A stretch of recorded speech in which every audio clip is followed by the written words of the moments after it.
매주 금요일에는 양김시대 함께합니다. 김종대 전 정의당원, 김용남 전 개혁신당 정책위원장 두 분 나오셨습니다. 어서 오십시오. 네, 안녕하세요. 오늘은 왠지 박수로 환영하고 싶네. 그래? 그냥 너무 고생이 많으셔가지고. 그래요?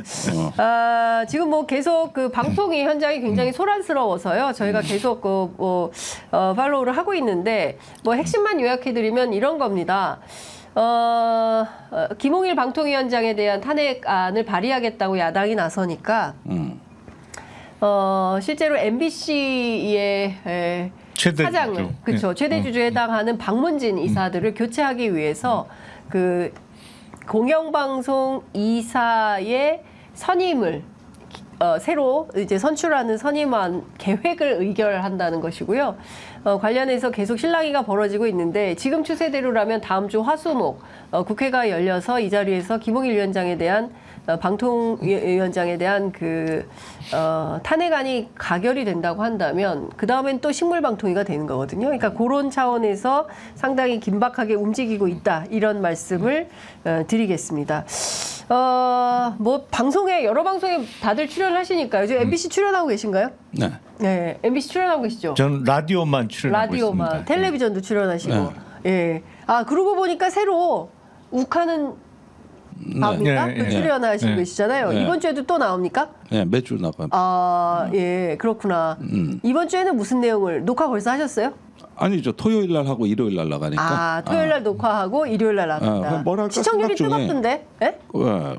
뭐랄까 생각하는데 저 방통이 저 난리인데 그 프로 언제까지 갈지 뭐 이제까지 막 지금 재미 붙이고 잘 런칭했는데 저러고 있으면은 뭐 저거 언제 날아갈지 아니 그게 저 최욱 씨가 진행하는 네. 거죠. 뭐 어제 그러더라고요. 나 또 잘리겠네 그러더라고요. 그래서 KBS에서 그 KBS 더 라이브 같이 하다가 갑자기 그렇죠. 뭐 아무 예고 없이 그냥 주차장 프로가 없어졌잖아요. 네.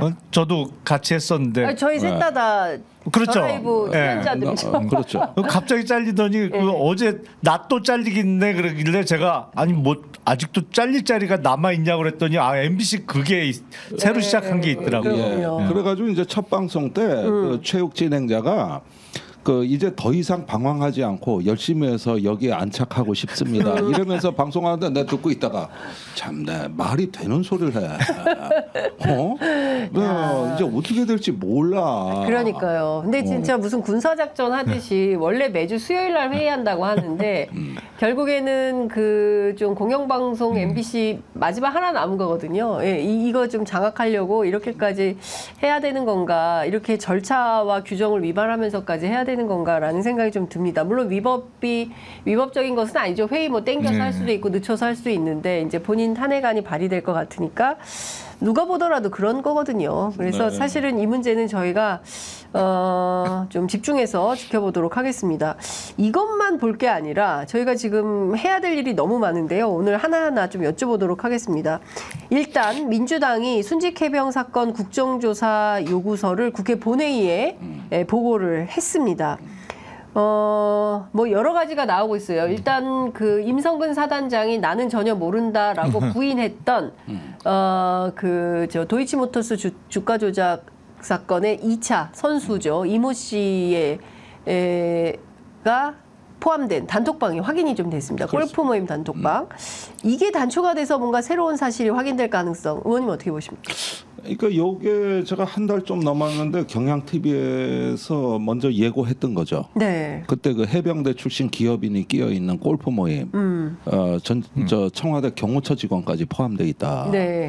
여기가 로비 라인으로 의심된다. 요거를 한 게 아마 제가 3월인가 4월인가 그때 예고 방송을 내보냈거든요. 네. 근데 사실 제보는 작년 9월에 받았어요.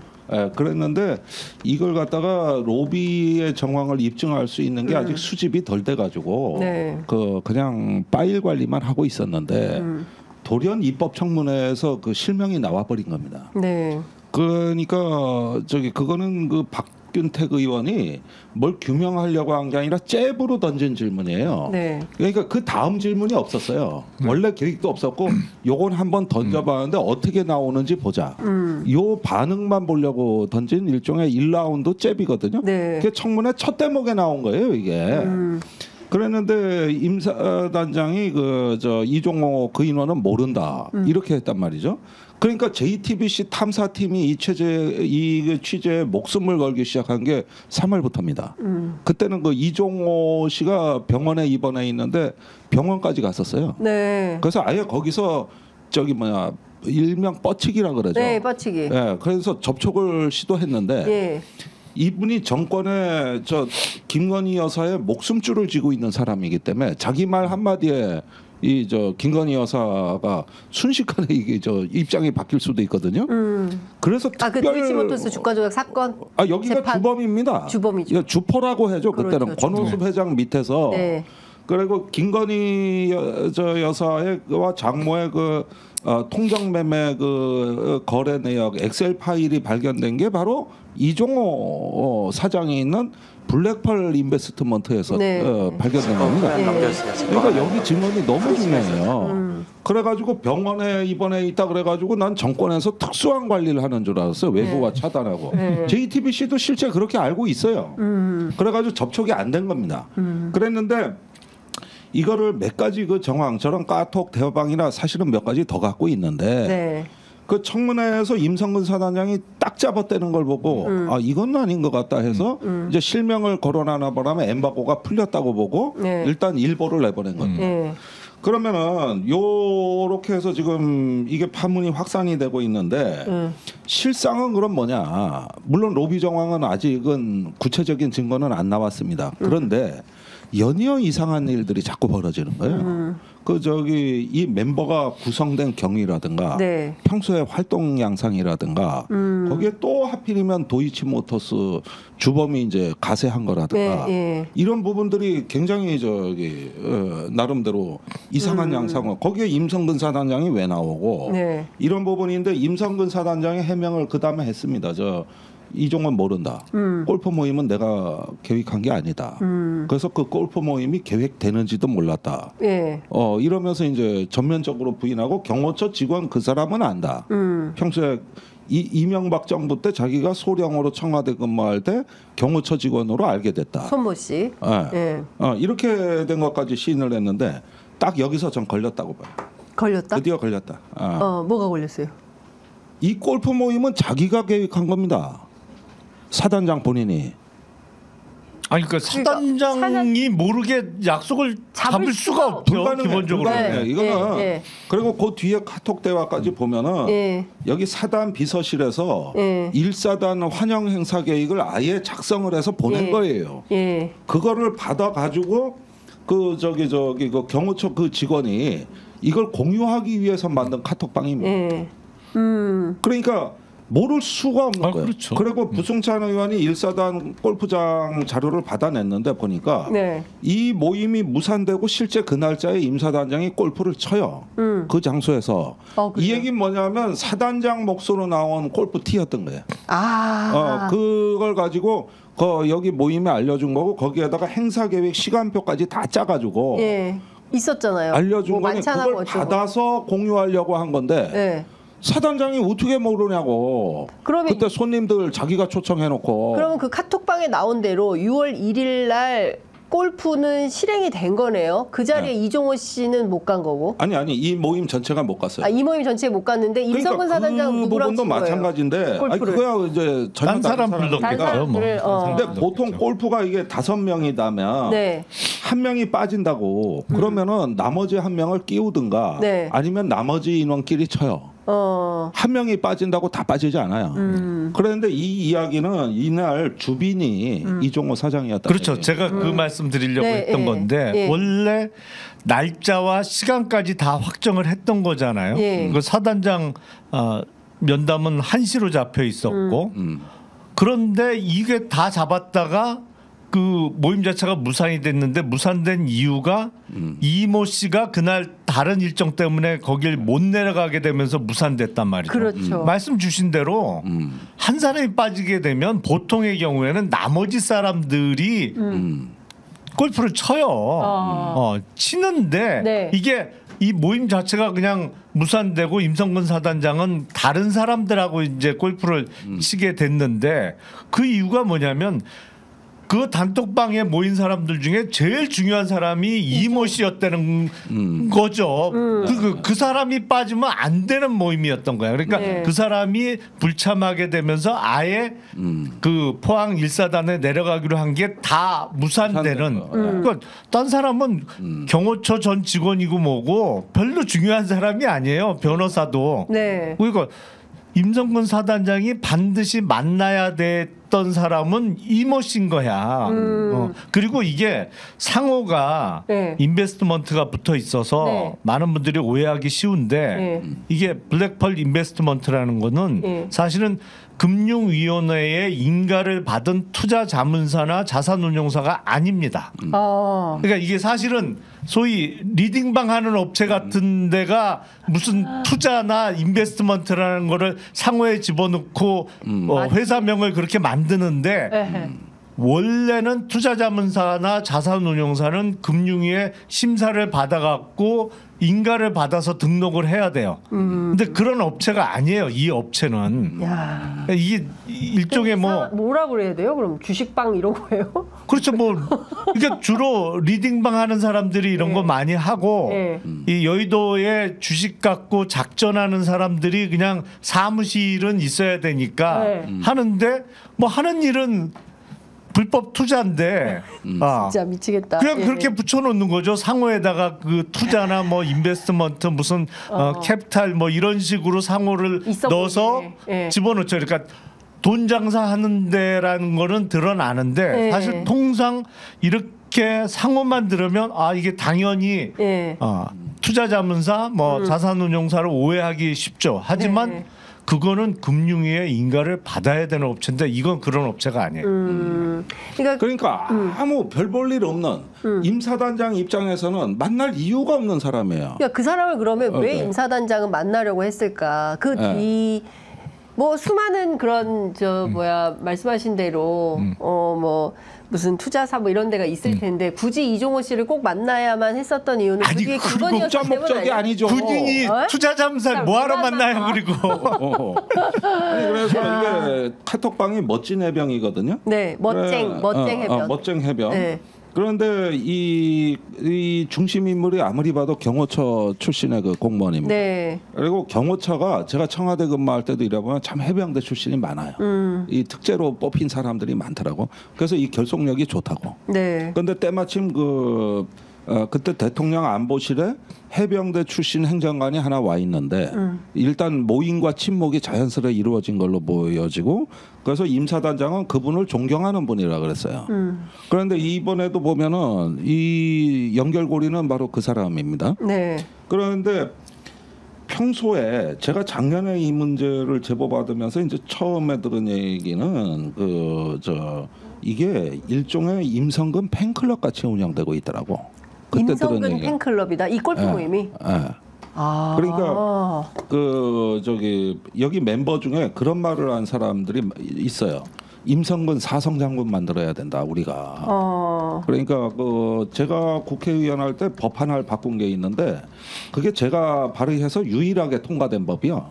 나 한 건 통과시켰거든. 네. 그 군 인사법 개정안 안규백 의원이 지가 했다 그랬는데 될 것 같으니 차에 갔어요. 제 거예요. 제 거예요. 그랬는데 거기에 원조 논쟁이 붙었습니다 지금. 네. 해병대가 네. 해병대 내선 3스타가 마지막 계급인데 그 타군에 가서 보직을 할 수 있도록 길을 터줘가지고 사성장군 진급이 가능하도록 법 개정을 한 겁니다. 네. 그게 이제 20대 국회에서 한 거거든요. 그 이후로 최근에 윤석열 정부에서 해병대에서 사성장군 나온다는 소문이 파다하거든요. 네. 그러면 사령관이 아니라 연합사 부사령관이나 사성장군 직위로 보내는 거죠. 뭐 해군 참모총장 갈 수 있는 게 아니면 합참의장 네. 아니면 한미연합사 부사령관 그 정도죠. 그 뭐 정도입니다. 해병대 출신이 설마 육군 참모총장 갈 수는 없을 없죠. 테니까 그 정도 세 자리 정도 나오나죠. 네. 그러면은 이분들이 그 사성장군 진급 운동을 한다는 언행동을 굉장히 많이 했고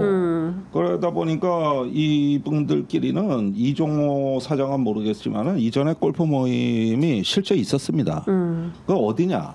해병대 사령부가 경기도에 있습니다. 네. 거기에 덕산대 골프장이라고 있어요. 덕산대 골프장. 이게 정식 명칭은 덕산대 체력단련장. 예. 그런데 여기에 임성근 사단장이 여러 차례 출입을 했거든요. 거기서 같이 골프 치는 걸 봤다는 증언이 있어요. 그 내가 예비역들한테 확보한 거예요. 이거 처음 나온 얘기 같은데? 아니 뭐 몇 군데서 몇 군데 또 얘기했어요? 내가 얘기하면 다 나와. 다 보도가 돼. 예. 그래서 여기가 그 일종의 어떤 하나의 임성근의 네트워크예요.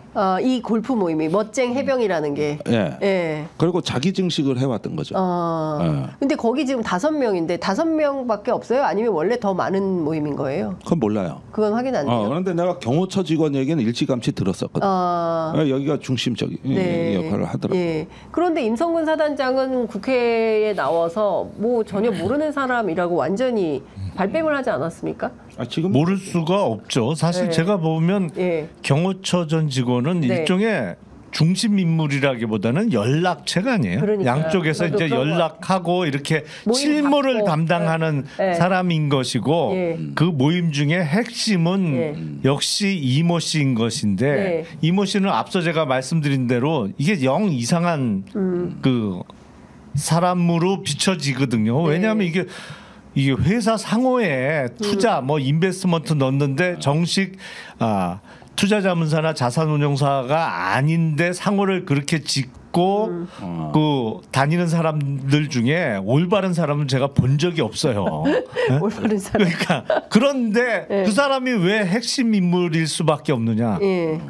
그 사람하고 친한 사람이 중요하기 때문에 그렇게 된 것이죠. 정말로 이 모임이 해병대 사단장 지금 별 2개, 뭐 사단장에서 최고 노릴 수 있는 자리가 우리가 보기에는 해병대 사령관 되면 3스타 정도 되는 수 있는 건데 4성 장군을 목표로 결성된 모임이라고 하면 이게 통상의 경우에는 어려운 일이잖아요. 정말 인사권을 가진 사람 아니면 인사권을 가진 유일한 사람은 흔들 수 있는 유일한 사람이 도와주지 않으면 해병대 출신으로 별 4개를 어떻게 달아요. 그러니까요. 헌정 이래 예, 최초. 예. 그러니까요.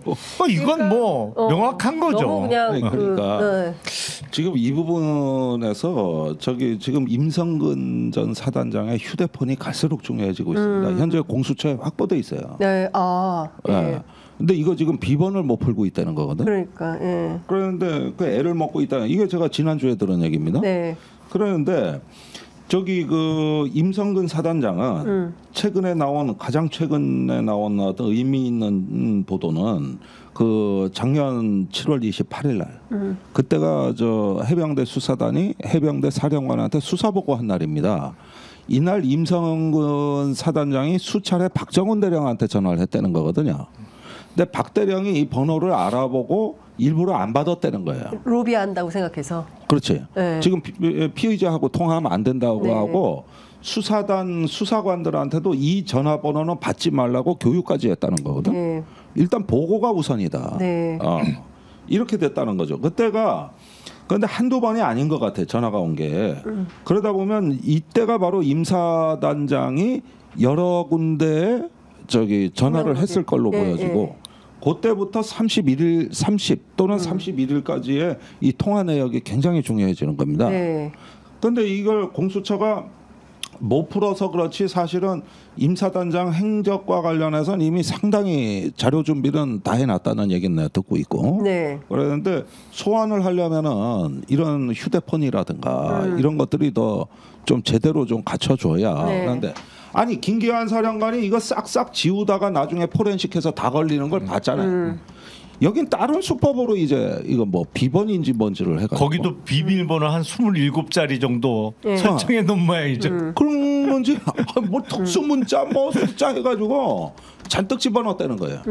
그런데 이게 이렇게 되면은 이제 공수처에서 약간 애매한 부분들이 많이 남는 거죠. 그러니까 부인해 버리면 이게 오히려 좀 이게 불리해지니까 지금 아닌 게 아니라 임성근과 공수처 사이에 치열한 게임이 진행 중에 있습니다. 그 다음에 소환하려는 것 같아요. 네. 그런데 일단은 공수처가 현재 조사본부라든가 또 경북경찰청이라든가 이런 데 관련자 진술을 받아놓은 게 지금 하나도 언론에 보도가 안 되고 있습니다. 네. 그래서 올해 초부터 했던 압수수색하고 네. 출장 조사하고 조사본부도 소환해서 조사를 했고 그리고 조사본부는 굉장히 중요한 네. 진술을 했을 걸로 보여지는데 이게 지금 아직까지 무엇인지 아직 드러나지 않고 있죠. 그러니까 중요한 것은 그 이 단톡방도 단톡방이지만 이 단톡방에 있는 이모 씨의 존재 때문에 결국에는 의혹이 김건희 여사로부터 뭔가 구명 로비를 받아서 전체 그 사실상 이제 과실치사 혐의로 입건될 뻔했는데 거기에서 빠진 거 아니냐라는 의심을 받게 된 거 아닌가 싶습니다. 그렇게 되면 공수처에서는 김건희 여사까지도 수사를 해야 되는 거 아닌가 싶은데 수사 대상은 될 수 없죠.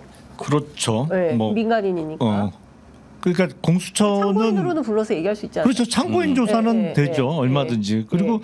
처음부터 나온 얘기입니다만 아니 도대체 대통령이 왜 해병대 사단장의 보직 여부나 이 진퇴에 대해서 이렇게까지 네. 직접 관여를 하냐, 나서냐. 그리고 이종섭 전 장관에게 직접 윤석열 대통령이 연달아 3번 전화를 걸었던 8월 2일이 윤석열 대통령의 여름휴가 첫날인데 네. 사무실에 있지도 않은 대통령, 관저에 머물고 있는 네. 휴가 중인 대통령에게 그날 기록이 경북경찰청에 이첩된다는 보고를 과연 누가 했느냐. 네. 그렇잖아요. 비서실장이나 안보실장이 관저에 휴가 들어가 있는 대통령에게 이거를 보고했다? 아니 네. 그 수사기록 이첩이 얼마나 중요한 국가 안보 사항이길래 네. 그런 보고가 이루어졌겠느냐. 이게 네. 상식적으로 이해가 안 되는 상황인데 네. 그 하나 둘씩 의문이 해소되기 시작한 것이죠. 이게 정식 보고 라인이 아닌 데서 들어갔을 가능성이 높지 않느냐. 네. 근데 그 연결고리가 나오고 있는 것이잖아요. 지금. 그러니까요. 그런 의미에서 이거는 뭐 수사 대상이 거의 좁혀져 가고 있는 거 아닌가. 예. 그리고 이 최상병 사망 사건과 관련해서 사실은 국민적 의혹은 사망의 원인에도 있습니다만 그 이후에 이루어진 수사 관련한 외압을 왜 행사했느냐. 그렇습니다. 이유가 도대체 뭐냐. 그렇죠. 왜 사단장 뭐 일개 사단장이라는 표현이 그렇습니다만 그래도 뭐 대통령 입장에서 보면은 사실상 네. 굉장히 직급이 낮은 편인 건데 그 사람을 왜 다른 사람에 대해서 이렇게 적극적이지 않잖아요. 왜 유독 임성근 사단장에 대해서 각별한 애정을 쓴 건가? 예? 얘에 대해 이번에 훈련병은 또 이첩 잘했다고 그랬다면서요. 아니 그러니까 예? 이게 육군은 정확히 했어요. 예, 육군은 정확히 했는데 해병대 이건 좀 납득하기가 어렵기 아니 때문에 지금 내가 이것도 어제 그 김재원 그 전 최고위원하고 아주 심하게 다퉜는데 JTBC 거의 뭐 멱살잡이 할 뻔했다는 뻔했다고. 소문이. 저희가 뭐 다음 타임이었습니다. 우리가 첫 마디부터 그냥 싸웠으니까 예. 그랬는데 내가 거기 뭐 이상한 소리를 하길래 네. 자 수사권도 없는 해병대 수사단이 왜 이렇게 혐의자를 많이 만들어 가지고 그러는데 해병대 뭐 수사권도 없고 막 그래가지고 여보시오 수사권은 군 검사가 변사 사건을 검시하게 돼 있고 네. 이게 범죄 혐의 유무도 군사 경찰이 하게 돼 있고 혐의 대상자나 혐의 사실도 군사 경찰이 하게 돼 있다. 이게 법이 부여한 합당한 권한인데. 네. 이런 범죄로 인해서 사망에 이르게 된 사건의 관할권이 민간법원에 있는 거예요. 그래서 민간경찰로 넘어가는 거지. 여기서 군사경찰이 수사권이 없다는 말이 왜 나와? 그게 바로 대통령이 수사권도 없는 저놈들이 말이야. 혐의자 만들고 말이야. 이렇게 해서 만들어진 말이요. 네. 그러면은 여기서 관할권이 넘어가면 그 즉시 소멸되는 거란 말이야. 해병대는. 그래가지고 말 만들지 마라. 첫째. 이거 다 법에서 정한 합당한 권한이고 민간경찰하고 군사경찰이 7개월간 합의해서 만든 절차예요. 그래서 군사법원법이 개정이 돼도 바로 시행된 게 아니라 이런 합리적 절차를 마련하느라고 시간이 많이 걸린 겁니다. 네. 근데 이런 부분에 대해 가지고 또 아주 비법률적 용어를 써가면서 명색이 법적 검사 출신이라는 양반이 거짓말을 하는 거야. 이거 어디서 주워 듣고. 그러니까 막 휴대폰으로 법률 찾아보더라고 또. 이거는 법에도 나와 있고 검찰 수사 규칙에도 나와 있다. 예. 읽어보고 말아. 그러니까. 근데 그 부분을 김재원 최고위원만 그런 게 아니라 뭐 다른 보수 우파 변호사도 그랬어요. 저도 한바탕 딴 방송에서 싸웠어요. 그러니까 그게 저기 진짜인 줄 알고 예. 어떨 때는 저 야당이나 진보 인사도 이런 표현을 쓰는 경우가 많아요. 네. 이거 다 청문회에서 바로 잡혀졌습니다. 예. 그 변호인들이 나와가지고 엉터리 얘기라는 거. 그러니까요. 근데 하여간 지금 뭐 다양한 경로에서 다양한 이슈들이 생기는데 우리가 집중해서 봐야 될 것은 도대체 이게 왜 이런 일이 벌어졌는지에 대한 정확한 조사를 통해서 사실 확인을 좀 해야 되겠다 이런 거고요. 또 하나 제가 여쭤보고 싶은 것은 벌써 23분이 돼가지고 하나밖에 질문을 못 드렸어요. 네. 02-800-7070 이 번호도 사실은 법사위 회의 때 나온 번호입니다. 이 이제 안보실장 보좌관실로 확인이 되긴 했는데 실제로 이 전화로 안보실장이 전화를 한 건지 이 부분도 좀 확인이 좀 필요하다고 보여집니다. 특히 이제 박정훈 대령이 한 사람의 경로로 모든 사람들이 모든 게 꼬이고 엉망진창이 되고 그리고 또 범죄자가 됐다 이제 이런 표현을 썼는데요. 이 전화의 행방은 어떻게 됩니까? MBC가 취재를 했는데 그 어디십니까 했더니 어떻게 이 번호를 알고 전화했냐? 그런 다음에 나중에 다시 또 8월 2일 이후에 전화를 했더니 이 번호가 그 전화가 안 받는다는 거예요. 없는 번호가 됐다. 이런 얘기까지 제가 들었거든요. 네, 이건 이종섭 장관 통화 내역에서 나온 겁니다. 네. 8월 31일 통화죠. 작년. 8월 30일. 예. 네. 작년 7월 31일. 7월 30일. 7월 30일. 네. 소정합니다. 네. 자. 일단은 저 휴대폰으로 온 전화에 대통령실 번호가 또 찍혀 있는 거예요. 그런데 안보실장입니다. 네. 조태열 안보실장. 지금 국정원장이죠. 네. 조태열 안보실장은 작년에 저기 국회 국정감사 나와가지고 아예 이 사건 자체를 모른다 그랬어요. 자기는 보고받은 적도 없고 네.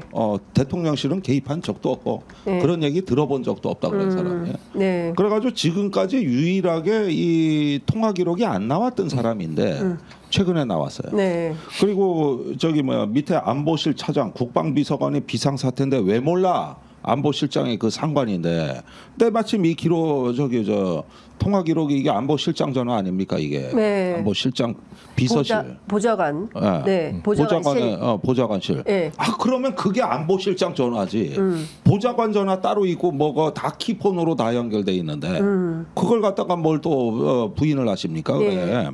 그래서 이거는 네. 그때 당시에 외압 당시에 조태열 안보실장은 자기가 또 확인을 해봐야 되니까. 네. 그러니까 이게 전화 목록이 지금 자꾸 늘어나는데 여기 카톡, 텔레그램, 메신저까지 포함해 지금 중요 인물들 기록 건수가 지금 1000건이 넘어가고 있습니다 지금. 그날 하루 저기 8월 2일 12시부터 저녁까지 한나절간. 한나절까지. 사방팔방 전화통에 하루 종일 불이 났었던 거래요. 아니. 저기 대통령이 저기 장관한테 얘기했으면 됐지. 차관한테 그 직후에 1시 30분에 전화해서 어떻게 됐어? 지금 저 출발하려고 그럽니다. 알았어. 3시 반에 전화해서 도착했어? 그래서 지금 경북경찰 안동 예천에 톨게이트 통과하고 있습니다. 그다음 4시 반에 전화해서 가져왔어? 지금 회수해서 돌아오고 있는 중입니다. 그러니까 7시 반에 회수가 확인될 때까지. 그런데 이걸 우리는 설마 내가 뭐 이렇게 저기 얘기하면 네가 봤어 이럴 거 아니야? 신범철 차관이 대통령 전화는 회수에 관한 거라고 말을 했죠. 가서 말을 했잖아요. 덜컥 얘기를 해버렸죠. 그러면은 아니 무슨 엄마가 애가 학교에 가는데 스쿨버스 태웠으면 됐지. 야 학교 도착했어. 그래서 점심 먹었어. 수업 끝났어. 학교 저기 집으로 출발했어. 이런 엄마 있다고 생각을 해봐. 아우 힘들어. 이제 그거는 조금 예외적입니다만 엄마면 그럴 수가 있죠. 엄마. 근데 이거는 그 엄마가 애에 대해서 조금 너무 노심초사하는 타입의 엄마면 그럴 수 있단 말이죠. 근데 이거는 엄마와 아들 간의 관계가 아니잖아요. 누가 봐도 대통령과 해병대 사단장이 연루된 사건의 기록과의 관계는 그렇습니다. 멀어도 너무 먼 거예요. 이건 사돈의 팔촌의 관계도 더 떨어진 관계란 말이에요. 근데 그러면 안 되는 관계 아닙니까? 아니 그럴 수가 없는 관계죠. 관계고. 기본적으로 그런 일이 벌어질 수 없는 관계예요. 그러니까 예를 들어서 뭐 내가 이름도 제대로 알지 못하는 뭐 저하고 고등학교를 같은 연도에 졸업했다고 하는데 저는 문과고 그 친구는 이과라 별로 얼굴도 기억 안 나는데 그 친구의 한 조카쯤 되는 애가 무슨 학교에 갔는지 안 갔는지를 제가 시간 단위로 계속 전화를 해. 그러다 보니까 관련된 사람들이 난리가 났어. 정말 걔가 학교에 갔느냐 안 갔느냐를 놓고 확인하느냐고 한 1000통의 전화와 텔레그램이 오고 갔어. 그건 상식적으로 이해가 안 되는 상황이잖아요. 네. 근데 예를 들어서 제 아주 얼굴도 기억 안 나는 고등학교 동창이라는 사람의 조카 애가 예를 들어서 그 조카의 아버지가 제 법무법인의 아주 중요한 클라이언트야. 놓치면 안 되는 클라이언트야. 그러면 그럴 수도 있겠죠. 그렇죠. 예. 아주 예외적인 상황에서는 그 애의 행방이나 뭐 안위에 대해서 걱정하고 전화를 걸어서 직접 물어볼 수도 있겠죠. 그런 뭐가 끼지 않으면 이건 기본적으로 이해할 수 없는 상황이에요. 그러니까 적어도 8월 2일 기록 회수가 되던 날 대통령은 딴 생각은 없었던 거예요. 오로지 이 사건에 집중해서 이게 어떻게 됐는지를 계속 체크하고 점검하고 실제로 그 대통령 부속비서관하고 임기훈 국방비서관이 그날 거기도 또 아침부터 전화를 하지 않습니까? 아침부터. 8시 때부터. 그러니까 출근 시간 전부터 7월 31일 얘기예요.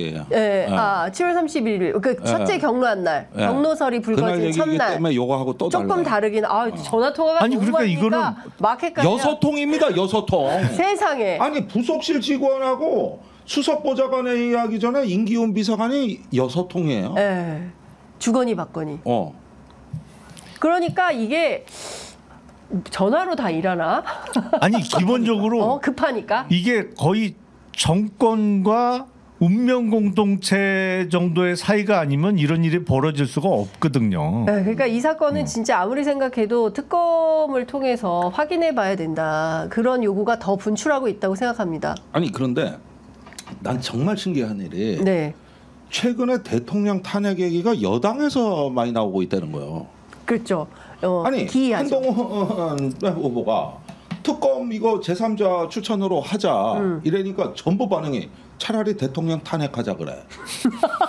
아니 이게 저기 전효옥이 나왔지, 윤상현 나왔지. 그러면서 뭐 나경원이나 이철규는 조금 수위 낮췄지만 사실 너무 위험한 발언이라 그러지. 누가 특검 하자 그랬지 탄핵하자 그랬냐고. 그렇죠. 그런데 이상한 프레임이 거기까지 작동해서 특검은 곧 탄핵으로 가는 길이다. 이렇게 다 믿고 있더라고. 아니 그러니까 대충 다 아는 거죠. 아니 야당이 그럼 이해가 가는데 그건 여당의 금기어잖아요. 그래서 특검만 공격하면 되지. 그러니까 이 사람들도 이 특검은 대통령 특검인데 우리 저가 다 죽는다. 이렇게 알고 있다는 얘기고 다 공감대가 있다는 얘기 아닙니까? 이 얘기가. 그러니까 저희들이 취재해 보면 실제로 그런 위기감을 갖고 있긴 합니다. 왜냐하면 박근혜 국정농단 사태 때 박근혜 전 대통령만 감옥 간 게 아니잖아요. 그러니까 주변에 얼마나 많은 수석 비서관들, 뭐 경제부총리 뭐 해가지고 세트로 싹 다 감옥에 갔잖아요. 그러니까 그때 트라우마 때문에 윤석열 대통령이 감옥 가면 혼자 가는 게 아니라 우리도 다 끌려갈 수가 있어서 그거에 대한 걱정과 우려가 실제로 보수 진영 안에 상당히 많더라. 아니 그러니까 그 전 단계로 이 최상병 사망 사건과 관련한 수사 외압 사건은 사실은 배우는 윤석열 대통령이라는 거를 여권 내부에서도 다 인식한다는 전제 하에서 나올 수 있는 얘기잖아요. 최상병 특검하면 바로 그건 차라리 탄핵을 하자고 얘기를 하는 거나 매한가지라는 인식을 다 여권 인사들이 갖고 있으니까. 그러니까 난 그게 놀라운 게 일단 우리한 뉴스를 다 팔로우하지만 국민들이 보기에는 특검이고 탄핵이다. 이런 얘기를 야당은 할 수 있을지 몰라도 여당이 그런다는 걸 어떻게 볼까 국민들이 그렇게 중요하구나. 이게 그러니까요. 지금 뭐 아시는 것처럼 국회 청원이 올라와 있지 않습니까? 이제 어제 저희가 의원님하고 방송할 때만 하더라도 23만이었는데 지금 38만 7,993명입니다. 그러니까 저희가 방송하는 사이에도 한 15만 명 늘어난 것 같아요. 그러니까 이게 가파르게 상승하고 있는데 이게 계속 가면 아까 이제 신장식 의원은 오셔서 어떤 얘기했냐면 지금 이미 아까 아침 방송할 때는 37만이었거든요. 37만 개의 촛불이 켜진 거다. 이제 이런 얘기를 하는데 이게 38만에서 어디까지 간다고 보세요? 댓글창에는 1000만 가자이렇게. 근데 아직까지는 이게 크게 위력적이라기보다는 상징적 의미에서 일단은 위치해 있는 것 같습니다. 네. 사실 이 방송 조회수도 30만 넘어요. 높죠. 그래서 특히 요즘 제가 나오면. 네. 그런데 이런 상황은 보면은 이제 제가 광화문에도 나가보고 이 최혜병 이후로 작년 연말부터 이렇게 집회를 보면은 옛날 박근혜 대통령처럼 참석 인원이 확 타오르진 않아요. 그리고 저번에 최상병 특검 야 6당, 7당 합동 집회도 인원이 그렇게 많지는 않았고 정당이 주도하는 집회라 그러니까 더 안 오는 경향이에요. 네, 맞아요. 아무리 조직 동원을 해도. 그리고 촛불 집회는 따로 열렸고. 네. 그러다 보니까 이게 아직까지 항쟁의 수준으로는 가진 수준은 아니다. 네네. 그런데 대다수의 국민들이 보기엔 특검을 거부하면 어떻게 되느냐. 그때 가서 이렇게 많은 자료가 나왔는데도 또 버틴다. 이게 지난 총선 패인입니다. 사실은. 그 대규모 항쟁의 물결은 없었는데 그 당시에는 그 에너지가 투표로 분출이 돼가지고 응징 심판이 됐거든요. 근데 투표라도 소용이었구나. 이런 게 지금 쌓여가고 있는 거예요. 이런 부분들은 심각하게 봐야 되는 거죠. 그러니까 사실 우리 국민들이 제도적으로 할 수 있는 것은 최대한 활용을 하는 것 같습니다. 그러니까 이것도 국회 청원도 사실은 국민들이 알아서 5만 명 이상이면 국회 차원에서 논의를 해야 되니까 일단 시작을 해보자 했는데 이게 기하급수적으로 이제 성장을 하고 있고 저는 주말 사이에 얼마나 더 많이 늘어날 수 있을지. 저는 조만간에 100만은 넘길 것 같아요. 100만. 100만은 넘길 것 같아요. 포인트가 되는 1차적 기준선이 100만일 거예요. 그러니까 일단 100만이 넘으면 국민의힘 의원들은 어떻게 반응할까요? 일단은 이제 모여서 뒤에서 수군수군대면서 얘기를 하겠죠. 야, 이거 너무 불안하다. 너무 불안하다. 이래도 되는 거야. 근데 그렇다고 대통령을 향해서 바뀌십시오라고 목소리를 높일 수 있는 의원은 별로 눈에 띄진 않아요. 그냥 이제 보신주의로 들어가겠죠. 이제 약간씩 거리를 두면서 이제 용산과의 거리를 조금 더 넓히면서 그러면서 결국엔 야 전당대회 때 누가 당대표 되는지 일단 보자. 일단 지켜보자. 일단 지켜보자. 그런 스탠스를 취할 거예요. 대부분. 그렇군요. 근데 하여튼 뭐 좀 보겠습니다. 이 문제에 대해서도 국회 법사위 차원에서 논의를 해야 되니까 정청래 위원장이 또 어떤 선택을 할지 어떻게 판단할지 좀 지켜보도록 하고 어제 오늘 사이에는 김진표 전 국회의장의 회고록이 공개돼서 상당히 파장이 크게 일고 있는데요. 당시에 원내대표였던 박홍근 의원이 이름을 또 붓고 있습니다. 실제로 윤석열 대통령하고 김진표 의장이 이태원 참사 관련해서 대화를 나누었던 메모장이 있다. 실제로 배우설에 대해서 사실로 믿었던 것 같고 그리고 또 국정 운영이 그 어떤 합리적인 이성과 판단이 아니라 극우 유튜버들의 어떤 음모론에 좀 의존하고 있는 거 아닌가 그래서 상당히 충격을 받았다는 것이고요.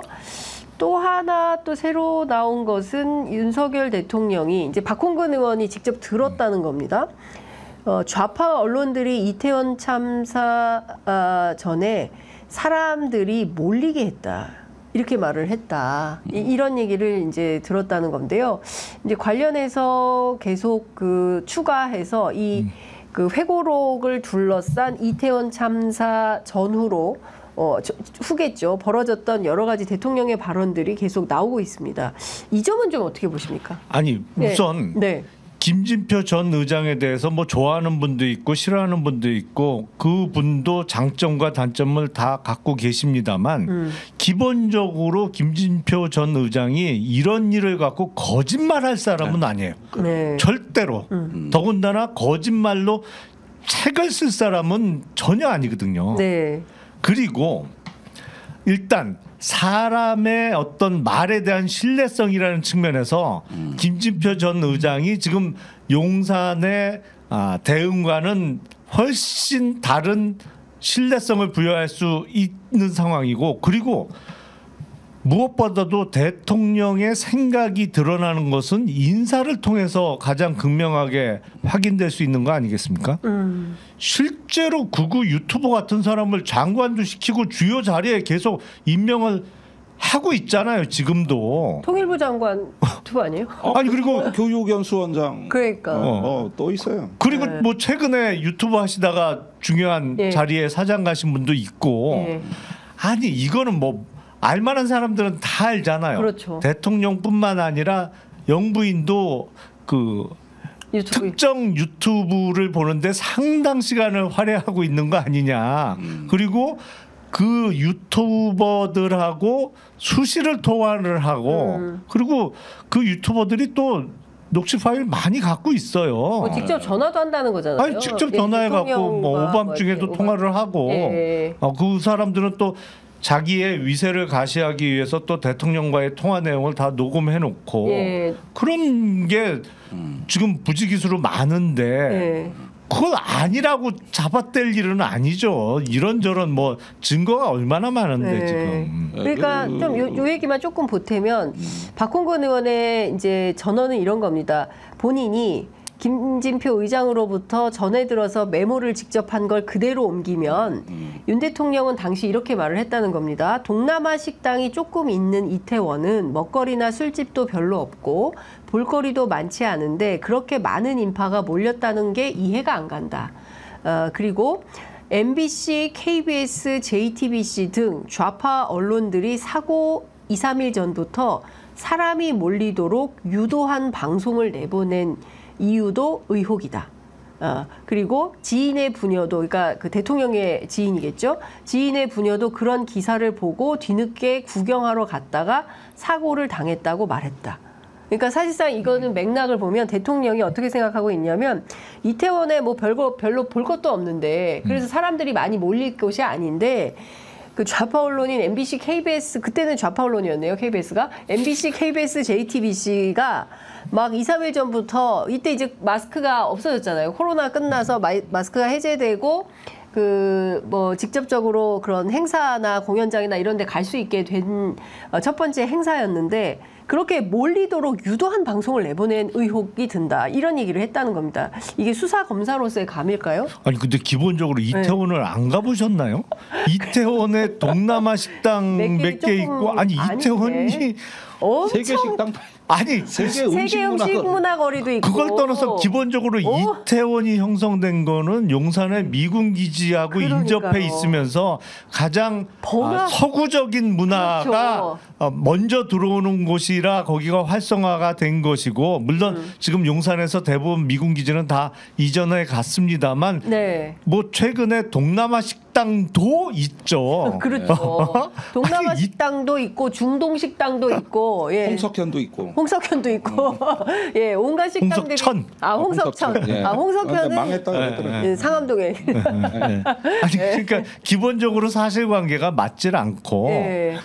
아니 그리고 이렇게 당시 상황이 거의 3년 가까이 코로나 때문에 집합 금지가 이루어지고 계속 마스크를 써야 되고 하다가 그게 풀리면서 그 3년 만에 이루어지는 할로윈 네. 늘 맞으면서 인파가 몰렸던 것이지 아니 누가 거길 뭐 KBS나 MBC에서 유도한다고 그렇게 수많은 인파가 몰릴 수가 있나요? 기본적으로 뭐 민주노총이 유도했다고도 그렇죠. 국회의원 질의까지 나오고 그렇습니다. 그러니까 실제로 이런 겁니다. 이제 그 당시에도 의혹이 뭐 오일을 뿌렸네, 뭐 각시탈 뒤집어 쓰고 온 사람, 뭐 토끼 뭐 머리띠 남성들 뭐 그 추적해봐야 된다, 막 이제 이런 등등의 얘기들이 있었는데 실제로 이게 조사를 했더니 다 아니더라라고 무혐의 결론이 났고 그 다음에 김진표 의장을 만난 게 12월 5일이니까 이 사건이 상당히 수습된 다음에 만나서 사실은 이건 다 끝났다고 대체로 많은 사람들이 판단을 하고 있는데 윤 대통령은 그 순간까지도 실제로 아니다라고 판단하고 있었다. 왜냐하면 그때까지도 계속 주장을 하는 거는 극우 유튜버들이 그런 주장을 했기 때문에 이런 거 아니냐라는 건데요.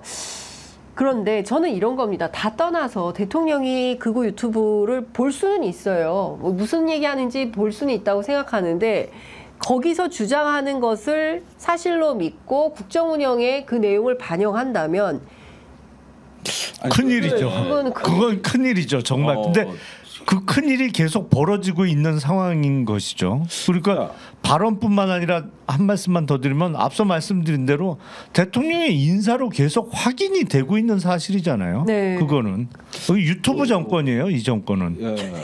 아니 작년 8월 2일 날 해병대 전체가 나한테 반역하는 거 아니야?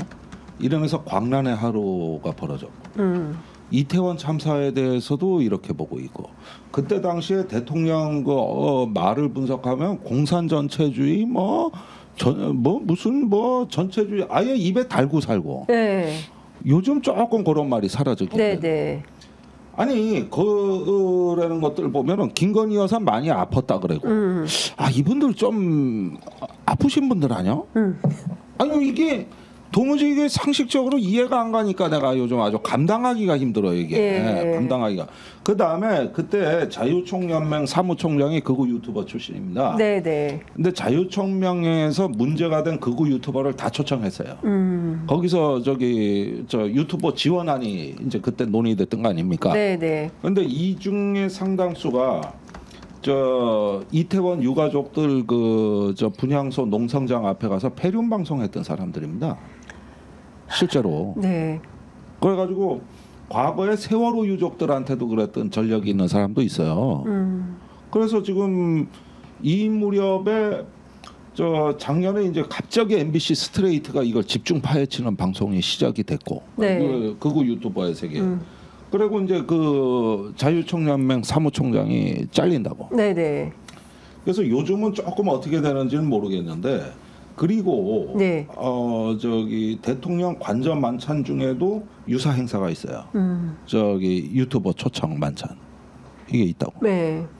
그래서 이런 일이 일어나고 나면 꼭 새로운 현상이 생긴다는 거죠. 양평 고속도로의 양평 주민 권리 대회, 야당 규탄 대회 했었죠. 예, 이것도 유튜브가 먼저 시작하고 그 다음에 실제 행동이 일어나는 거예요. 예. 그러니까 상당히 국정 운영에 많이 반영하고 심지어 인사에도 반영을 하기 때문에 이 정권은 사실상 유튜브 정권으로 봐야 된다라는 게 이제 김용남 의원님의 말씀이신데 미디어를 접할 수 있다고 저는 생각합니다. 극우든 국자든 개인 성향에 따라. 그러나 그 국정 운영은 공정해야 되고요. 그리고 그런 판단과 정보를 가지고 하면 오판할 수 있지 않습니까? 예, 그렇기 때문에 그건 대단히 위험하고 심각한 거다라는 말씀을 좀 드리면서 오늘 갤럽 여론조사가 나왔습니다. 대통령 직무수행 평가가 사실상 횡보라고 봐야 될 것 같아요. 지난주 26%였는데 이번 주에는 긍정평가가 25%로 1%포인트 빠졌습니다. 그리고 부정평가는 2% 올라서 66%를 기록했습니다. 그리고 주목해서 봐야 되는 여론조사가 또 하나 있는데요. 국민의힘 지지층을 대상으로 조사를 했더니 한동훈 위원장이 55%로 1위를 했습니다. 그리고 원희룡 후보가 19%, 나경원 후보가 14%, 그다음에 윤석열 후보가 3%를 기록했다는 얘기가 나와 있고요. 그다음에 전체에서는 나경원 후보가 2위를 했습니다. 전체를 놓고 보면 한동훈 28, 나경원 19, 원희룡 13, 윤상현 3. 이하 후칭은 생략입니다. 전반적으로 분위기를 보면 대통령 지지율은 별반 차이가 없어 보입니다. 그러니까 지난 4월 총선에서 23%, 총선 직후에 23%를 기록하고 23, 24 그러다가 5월 5주차 때 21%로 최저치를 찍고 다음에 다시 26 기록하고 이번 주에는 25. 그러니까 큰 틀에서 보면 이제는 30%를 못 넘는 수준이 돼버렸습니다. 의원님 어떻게 보십니까? 일단은 낮은 지지율의 고착화 현상이라고 생각이 되고요. 그러니까 많은 국민들은 70% 이상의 국민들은 지금의 국정 운영 방식에는 도저히 동의를 할 수 없는 거고 일부 국민께서는 그냥 큰 이벤트가 없었기 때문에 그 정도 20% 초중반의 지지율을 유지하고 있는 상황입니다. 근데 지금 무엇보다도 흥미로운 것은 여당 내의 분위기의 변화예요. 사실은 상식적으로는 여당의 당 대표를 뽑는데 반윤 후보가 1등을 할 수는 없잖아요. 이게 네. 뭐 언제부터 반윤인지도 잘 모르겠어요. 전륜이래 이제는. 그렇게 둘이 뭐 10년, 20년 동안 붙어 다니다가 갑자기 뭐 비윤 내지는 반윤 이제 전륜 얘기를 하고 있는데 지금 만약에 한동훈 후보가 당대표로 당선되면 네. 여당 내의 분위기도 좀 바뀔 수 있을 것이고요. 제가 늘 말씀드립니다만 지금 원내에 국회 의석을 갖고 있는 정당이 모두 7개인데 네. 나머지 6개 야당이야 당연히 반윤인 것이고 유일하게 이제 친윤일 수도 있는 아니면 뭐 친윤이어야 되는 여당의 당대표마저 반윤 당대표가 되면 이제는 국회 내에는 지지 세력이 거의 없다시피 한 거잖아요. 네. 그러니까 그 다음부터 벌어질 수 있는 일은 훨씬 다이내믹해질 수 있겠죠. 근데 한 가지 제가 걱정스러운 것은 그러기 위해서는 조금 뭐랄까요? 힘을 비축해야 되는 거 아닌가. 네. 이게 증기도 일정한 압력을 넘어서는 순간에 이제 폭발할 수 있는 거잖아요. 네. 이게 그 김을 미리 조금 빼면 안 될 것 같아요. 이게 꾹꾹 이렇게 하면서 네. 폭발 지점까지 이제 이른바 김 빼는 일이 없어야 될 것 같은데 그럴수록 야당이 더 잘해야죠. 사실은. 네. 예, 저는 한동훈, 윤석열 두 관계를 보면서 이제 블루투스와 시저의 관계를 보는데 네. 시저의 마지막 말이 뭐였지? 블루투스 넘어져도 그랬는데 네. 이게 왜 양아들 블루투스가 저 시저를 암살했느냐 그 이유가 중요한 건데 로마의 공화정을 지키기 위해서. 네. 그 시저의 너무 이제 확대된 권력이 이 시저를 만들어낸 로마 자체를 파괴할 수 있다. 공화정의 위기라고 본 거거든요. 네. 그래서 이제 반대편으로 가담하게 됐는데 만약에 한동훈 위원장이 같은 경로를 가는다면 이거 좀 지켜볼 필요가 있어요. 그러는데 대략 이제 108명 중에서 여러 가지 분류가 있지만 시시각각변 하는데 그러니까 108번내당 아니야, 그지? 108명이니까. 예. 그런데 여기저기 이제 그 내 3등분 되는 거 아니냐. 친윤, 절윤, 네. 이두저도 아닌 회색지대. 네. 이렇게 분화가 돼 나가는 거 아니냐. 그리고 이번 전당대회 때 그 저기 내장돼 있던 갈등이 폭발하는 거 아니냐. 네. 이런 어떤 가능성이 주목된다 이거예요. 예. 근데 그 어쨌든 뭐 굉장히 많이 변수가 있을 거다라고 예상을 했는데 어대한 이 분위기는 굳어져 가는 걸로 보여요. 바뀔 수 있을까요? 뭐 결선 가고 이렇게 될까요? 저는 뒤집어질 수 있다고 보세요? 가만히 안 있을 거라고 생각을 해요. 저도 어제 관련해서 충격적인 얘기를 듣긴 했습니다. 예. 그러니까 지금 이제 가장 소위 한동훈 당대표를 막을 수 있는 가장 효과적인 방법은 한동훈 후보가 윤석열 대통령하고 사이가 안 좋다 아니면 뭐 배신했다 이런 프레임은 먹히지 않을 거라고 저는 생각을 해요. 네. 가장 효과적인 공격 방법은 한동훈 후보로는 다음 대선에서 이재명 대표를 이길 수 없다. 네. 그러면 무너질 수 있을 거예요. 네. 그러니까 지금 지지층이 흔들릴 수 있다. 지지층이 흔들릴 수 있는 유일한 공격 방법은 그거거든요. 근데 왜 못 이기느냐? 왜냐하면 국민의 당원이나 국민의힘 지지층의 입장에서는 이재명 대표는 절대로 대통령이 안 돼야 되는 사람이기 때문에 한동훈 후보가 당연히 이길 수 있을 거라고 생각하기가 쉽거든요. 근데 한동훈 후보의 도덕성이나 어떤 법률적 문제를 계속 지적을 하면서 그거를 흔들어서 이런 약점이 있고 흠결이 있어서 대선 후보로 나서면 못 이긴다라는 공격은 가장 효과적인 공격이 될 수 있을 것인데 아마 그거를 할 거예요 본격적으로. 그러니까 소위 이제 친윤 쪽에서는 앞으로 남은 기간 동안 그 공격을 할 겁니다. 그래서 여기저기서 뭐가 이렇게 터지기 시작할 것 같아요. 그렇군요. 지금 뭐 속보가 하나 들어왔는데요. 방통위가 지금 저희가 오늘 저 뭐 화면에 보시면 김현 야당 간사죠. 국회 과방위 야당 간사인 김현 의원이 방문증을 끊었는데도 출입이 안 돼서 아직도 서 있네. 아직도 서 아까부터 있어요. 서 있어요. 예, 아침부터 하루 종일 지금 반나절을 서 있는데 못 들어가게 했는데 그 사이 방통위에서는 방문진 등 공영방송 3사 2사 선임 계획을 의결했습니다. 오늘 오전 11시 50분 현재 들어와 있는 속보고요. 오늘부터 내달 11일까지 공모 절차를 밟기로 했고 김홍일 위원장은 더 이상 절차를 늦출 수가 없어서 의결을 했다라고 밝히고 있습니다. 이렇게 되면 사실상 이제 방문진 이사가 교체가 될 수 있고 그에 따라서 MBC 사장 교체도 뭐 이제 초읽기에 들어갔다 이렇게 봐야 이제 방송 론칭했는데 욱하는 밤 어떻게 첫 방송 이제 나갔는데 그러니까 어떻게 되는 거예요? 몰라 나도.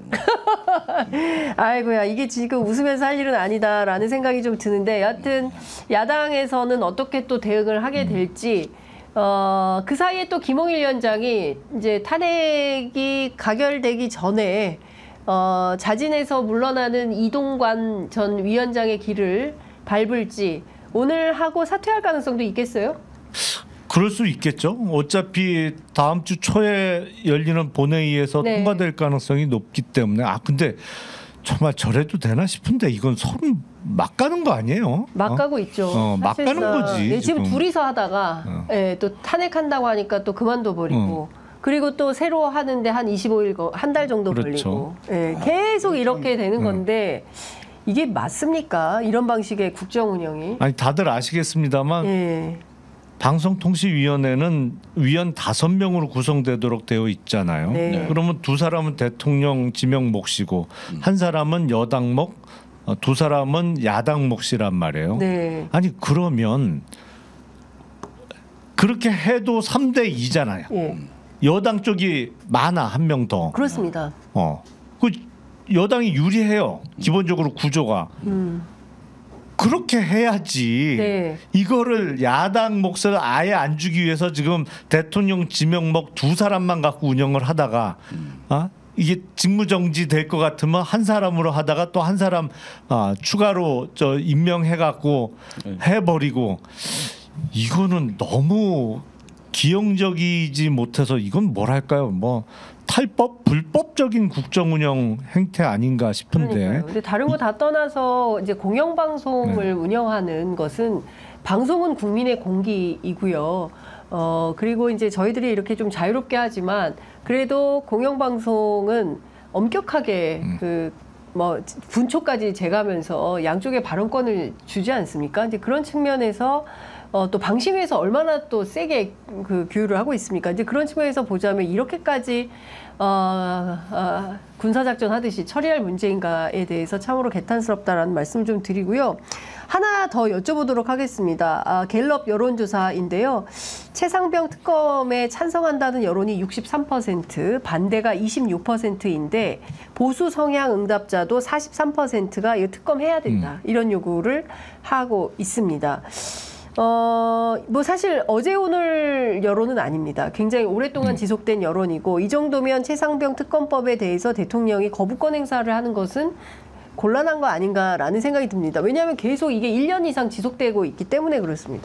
1년 정도. 그런데 총선 전에도 똑같았어요. 네. 그렇지만은 뭐 얼마든지 거부권을 행사했고 지금 전당대회에 나오는 아까 이야기들 제가 소개해드렸는데 네. 이거를 이제 대통령 탄핵하고 동일시 보고 있다는 여당의 시각은 네. 이게 굉장히 심각한 문제입니다. 이거는 거부권은 정해진 길이다. 네.